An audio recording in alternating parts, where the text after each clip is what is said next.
330 সালে আজকের দিনে কনস্টান্টিনোপল রোম সাম্রাজ্যের নতুন রাজধানী হয়।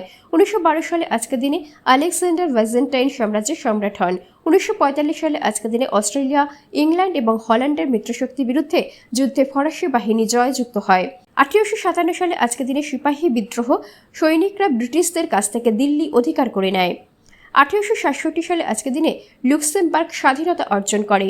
1935 সালে আজকের দিনে জার্মানির বার্লিন শহরে প্রথম টেলিভিশন প্রেরণ যন্ত্র আনুষ্ঠানিকভাবে কাজ শুরু করে এবং এর মাধ্যমে প্রথমবারের মতো টেলিভিশনের অনুষ্ঠান সম্প্রচার শুরু হয়।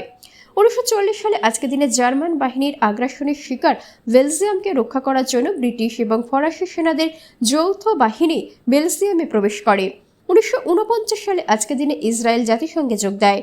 1972 সালে আজকের দিনে কলকাতায় রাজা রামমোহন রায়ের লাইব্রেরি ফাউন্ডেশন প্রতিষ্ঠিত হয়। 1994 সালে আজকের দিনে ফিলিস্তিনি পুলিশ গাজায় এলে 27 বছরের ইসরায়েলি দখলদারির অবসান ঘটে। 1997 সালে আজকের দিনে দাবা খেলুড়ে কম্পিউটার ডিপ ব্লু প্রথমবারের মতো বিশ্বজয়ী দাবাড়ু হিসাবে গ্যারি কাসপারভকে পরাজিত করে।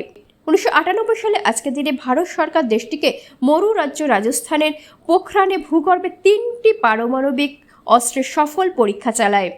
1918 সালে আজকের দিনে আয়ারল্যান্ডের ক্রিকেট দল তাদের ইতিহাসে প্রথম টেস্ট ম্যাচে অংশগ্রহণ করে। তবে প্রথম দিন মেঘে ভেসে যাওয়ায় কোনো খেলা হয়নি।